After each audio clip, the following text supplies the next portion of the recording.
러시아군이 우크라이나를 침공한 지 나흘째 수도 키예프를 중심으로 곳곳에서 격렬한 교전이 이어지는 걸로 전해지고 있습니다.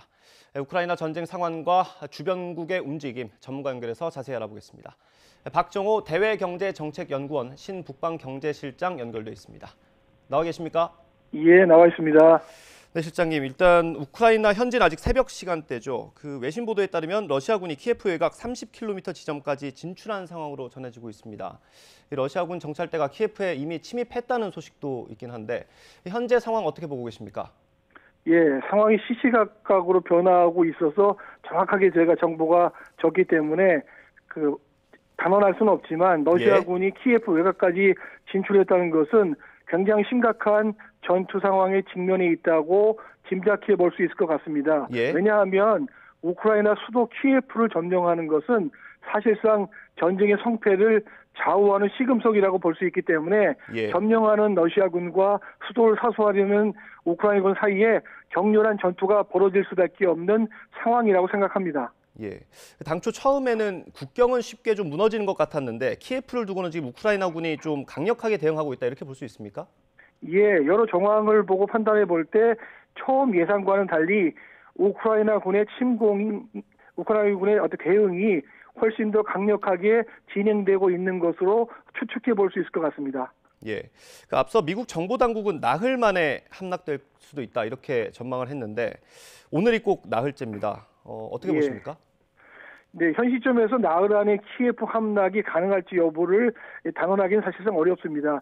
다만 두 가지 요인을 우리가 고려해 봐야 될 것 같습니다. 첫째, 푸틴 대통령이 속전속결 전략을 추구하고 있다는 점. 둘째, 러시아와 우크라이나 간의 군사력 격차가 워낙 크다는 점을 고려한다면 러시아 군대의 키예프 함락은 어찌 보면 시간의 문제로 보는 것이 합당할 것 같습니다. 그 나토 국가들이 지금 우크라이나에 대해서 무기 지원을 계속하고 있지 않습니까? 그럼 이 전쟁이 좀 장기화될 가능성도 있다고 보십니까? 당연히 모든 가능성은 열려 있다고 생각합니다. 현재 나토 국가들의 무기 지원도 활발하게 이루어지고 있는 상황이고 우크라이나 군이 예상보다 훨씬 강력하게 저항하고 있는 것 같습니다. 특히 우크라이나 정부와 시민들도 결사항전 의지를 보이고 있다는 점에서 만일 러시아군이 키예프를 함락한다고 하더라도 시민군 및 저항군이 조직되어 게릴라전 형태의 지속적인 투쟁을 전개해 나간다면 전쟁의 장기화 가능성도 배제하기는 힘들지 않나 생각합니다. 지금 전투가 계속되고 있는 가운데 정전 협상을 시도를 한번 했었는데 결렬이 됐죠. 지금 이게 장소 문제 때문에 단순히 결렬된 걸로 볼 수 있을까요? 일단은 장소와 협상 조건 때문에 그렇다고 보여집니다. 왜냐하면 러시아 측은 벨라루스 민스크에서 우크라이나 측은 폴란드 바르샤바에서 정전 협상 장소를 고집하는 등 이견이 발생했는데 벨라루스는 친러시아 국가이고 폴란드는 유럽연합 국가로 우크라이나를 적극 지지하고 있다는 점을 볼 때 상징적 의미가 있기 때문이라고 보여집니다. 그 전해지는 내용에 따르면 러시아가 우크라이나의 항복과 비무장화를 요구한 걸로 전해지고 있습니다. 그러면 러시아의 어떤 목적은 명확하게 나왔는데 협상으로 이번 전쟁이 끝날 수 있을 것으로 보십니까?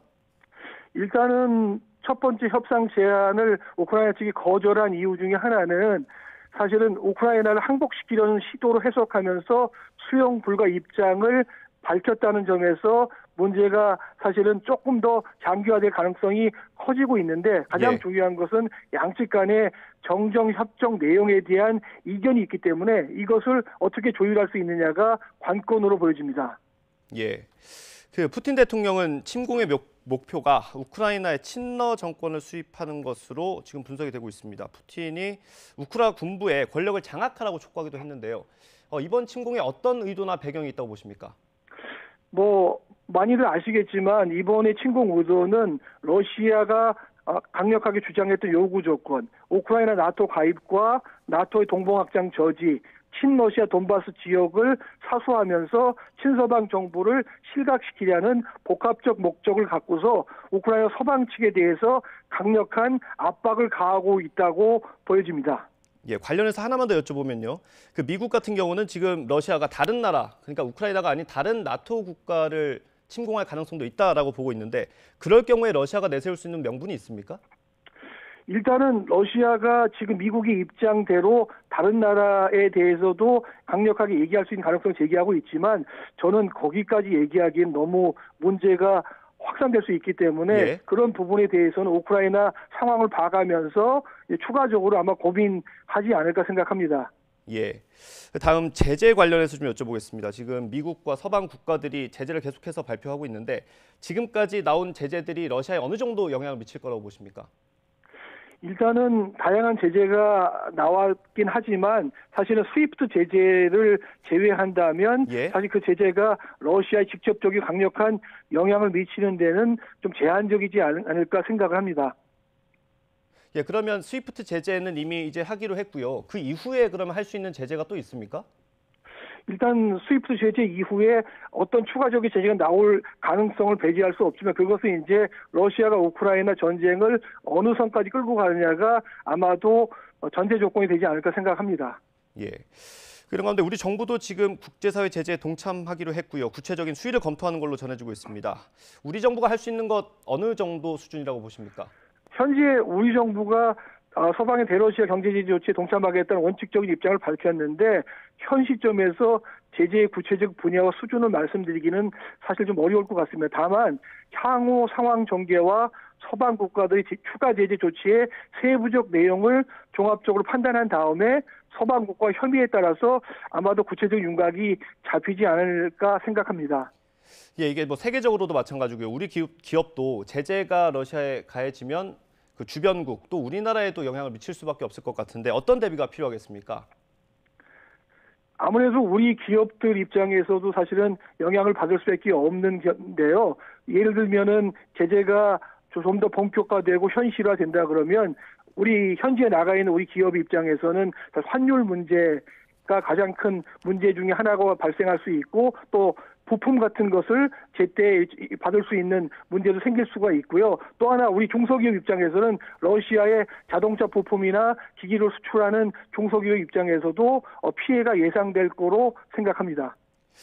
예, 이번 사태가 그 북한이 우크라이나를 학습할 거라는 전망도 꽤 나오고 있던데 오늘 북한이 또 탄도미사일로 추정되는 발사체를 발사하기도 했고요. 그 앞으로 이 한반도 정세에는 어떤 영향을 미칠 거라고 보십니까? 아무래도 이번에 우크라이나 전쟁 문제는 한반도에도 두 가지 측면에서 영향을 미칠 가능성이 있다고 생각합니다. 첫째, 우크라이나 핵을 폐기한 이후에 지금 주권 보장이 안 되는 문제가 생겼기 때문에 북한 입장에서도 핵에 대한 애착이 더 커질 수밖에 없을 것이라고 보이고요. 두 번째는 우크라이나 전쟁으로 말미암아 신냉전이라고 불리는 러미 관계가 악화되고 러시아와 중국 관계가 점점 밀착된다 그러면 한반도에서도 새로운 냉전적 대립 구도가 조성될 개연성을 배제할 수 없을 것이라고 저는 생각합니다. 네, 우리 정부도 경제적으로나 안보 상황에 적극적으로 대응을 해야겠습니다. 지금까지 박종호 대외경제정책연구원 신북방 경제실장과 우크라이나 상황 짚어봤습니다. 오늘 말씀 감사합니다. 감사합니다.